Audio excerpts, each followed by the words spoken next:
Kelem trouve sa source à la Jamaïque et c'est en France, le pays où elle est née, de parents camerounais, qu'elle a popularisé ce style. Faut que je travaille, trop de blabla. Après des tubes et plusieurs années de silence musical, elle revient avec un nouveau single délivré.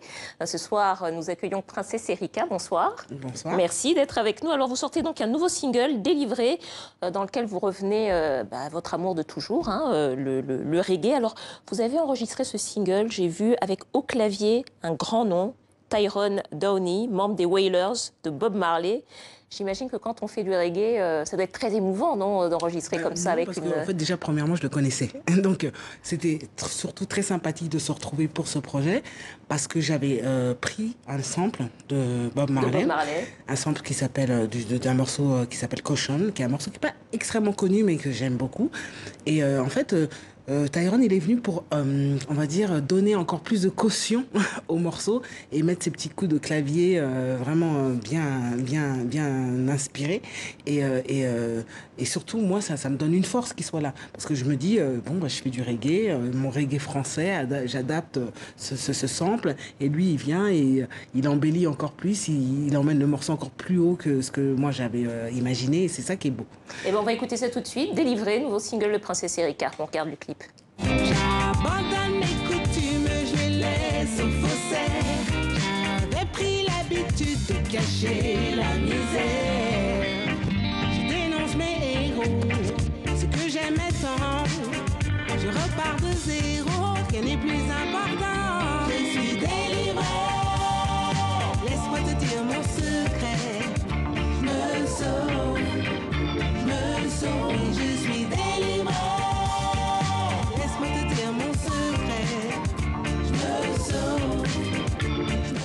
Bon, alors avec un titre pareil, je suis sûre qu'on a dû vous poser la question plusieurs fois. Vous êtes délivrée de quoi, Princesse Erika? De beaucoup de choses. Déjà, la première chose, du poids de la famille. Parce que la famille, surtout comme on sait en Afrique, la famille est importante. Et quelquefois, elle est envahissante et quelquefois, elle est nocive et toxique. Et la mienne pouvait l'être. Donc j'ai décidé, c'est une période de ma vie, il y a quelques temps, où j'ai décidé que j'étais trop... obéissante en fait. J'étais pas libre d'être qui j'étais vraiment et que j'étais toujours asservie et au service des miens, mais ce qui était très bien. Mais quand ça devient pathologiquement, je veux dire, que ça vous empêche d'avancer, que ça vous ronge et que ça vous blesse, non, c'est pas du tout comme ça que j'envisage en tous les cas de poursuivre ma vie. Donc j'ai décidé de me libérer de ce poids-là.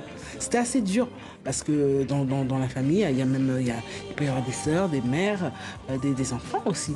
Et quelquefois, il faut se dire, tu n'es pas le centre, ce n'est pas sur toi que repose tout, même si on t'a éduqué dans ce chemin, en te disant, la femme forte qui va tout porter, non. J'ai décidé de ne plus être cette femme-là. Rompre parfois, briser parfois les traditions et le poids de la famille. Exactement. Ça fait 7 ans, je crois, que vous n'avez rien fait sortir. Pourquoi est-ce que vous nous avez fait attendre si longtemps, déjà, c'est pas tout à fait vrai. Parce qu'entre-temps, moi, je sors toujours des petits projets, qui n'ont pas forcément... on va dire, qui sont pas au vu du grand public, ou je dirais aux oreilles qui n'arrivent pas jusqu'aux oreilles du grand public. Qui n'arrivent pas toujours aux oreilles du grand public. Voilà, et j'ai sorti un titre qui s'appelait Sur la route du reggae, qui était une adaptation de Sur la route de Memphis. J'ai fait un projet pour une association, plutôt un collectif qui se bat pour que les femmes séropositives, surtout subsahariennes, puissent avoir accès aux soins, etc. Ouais. Et j'ai fait une chanson pour ça. Je fais beaucoup de musique et pas forcément... Et vous ne faites pas que de la musique d'ailleurs, parce que vous étiez également présente au théâtre, les monologues du vagin par exemple, dans des séries télévisées aussi. Vous continuez ça? Et là justement, je suis très heureuse que vous me posiez cette question parce qu'il y a une nouvelle série dans laquelle j'ai une petite participation qui s'appelle Access, avec Ahmed Silla, qui est vraiment quelqu'un que j'aime beaucoup, et qui sort à la rentrée, qui s'appelle donc Access, où je joue sa mère. Jouez, voilà, parce que maintenant vous jouez les mères, vous jouez les mères des jeunes artistes. Mais c'est déjà bien qu'on me demande de jouer. Absolument, absolument. Alors vous avez été les jeunes mères, parce que... Les jeunes mères quand même, parce que vous n'êtes pas si âgée que ça. Alors vous avez été la première artiste en France à faire du reggae et à connaître en français et à connaître le succès avec cette musique. Qu'est-ce qui a fait que vous alliez vers cette musique? Parce qu'à l'époque, c'était pas forcément la mode, c'était plus Oui, funk, et je pense R&B. que jusqu'à aujourd'hui, ce n'est pas la mode. Je suis assez, d'ailleurs assez surprise de voir comment le reggae français n'a pas enfin je veux dire, les lettres de noblesse qui lui reviennent. Et quand j'ai commencé, moi, quand j'ai fait du reggae en français, c'est parce que c'était une musique de révolte, mais qui était toujours positive. Oui. Vous étiez révolté contre quoi? Mais je pense que c'était en moi, c'est quelque chose que je n'explique pas. Je ne suis pas révoltée par quelque chose de particulier, je suis révoltée de nature.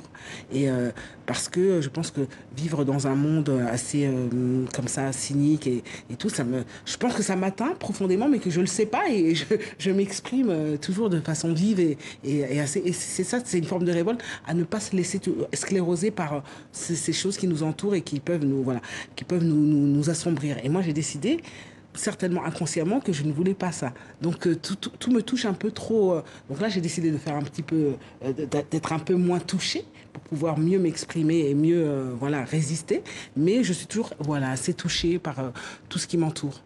Alors, vous avez regardé le journal avec nous, hein, on a parlé d'un autre musicien camerounais qui fêtait ses 60 ans de carrière, Manu Dibango, saxophoniste, un des premiers artistes africains à avoir connu vraiment un succès international. Hein, Tout à fait. Est-ce que la jeune musicienne que vous étiez, est-ce que Manu Dibango a représenté un modèle pour elle? Mais bien sûr, et puis en plus, non seulement un modèle, mais c'est quelqu'un qui s'intéresse beaucoup aux autres artistes et qui les invite régulièrement sur ses projets. Moi, il m'a invité très souvent, j'ai fait pas mal de scènes avec lui, dont la tournée Waka Africa, où il me faisait chanter African Ladies de Fela. J'ai fait un projet où je chante avec lui. Il m'invite très souvent dans ces événements, et c'est ce que j'aime, c'est qu'il est créatif. Il reste, par exemple, il est là, il a un morceau. Et puis il va dire, bon, princesse, on va faire un petit ping-pong comme ça, toi et moi, je vais jouer, tu vas répondre. Il est super avenant, toujours, il a toujours des idées. Et je crois que c'est vrai, il aime la musique énormément, il aime arranger, il aime changer. Il aime la musique et toutes les musiques. Toutes les musiques. Et il aime que toujours ça soit en mouvement, en vie, quoi. Voilà. Je pense que c'est quelqu'un de vraiment en vie. Princesse Erika, vous étiez avec nous pour votre single délivré. C'est quand l'album? Parce que vous allez sortir un album quand même. L'album, je dis qu'il sortira dès qu'il sera prêt. Parce bon. que, on espère très vite. On a envie de l'entendre. Et puis je serai surtout demain, 1er juillet, à La Cigale, pour avec un collectif Battant pour la paix. À La Cigale, à Paris. Merci beaucoup, Princesse Erika. Voilà. C'est la fin de ce journal. Merci de m'avoir reçu. Délivré, retour aux sources du reggae. Je vous propose de terminer en musique avec un clip qui va tous nous rappeler des souvenirs, des bons souvenirs. Un de vos tubes, Princesse Erika, Faut que je travaille. Merci d'être venu nous voir. Merci à vous. Merci de votre fidélité. À demain.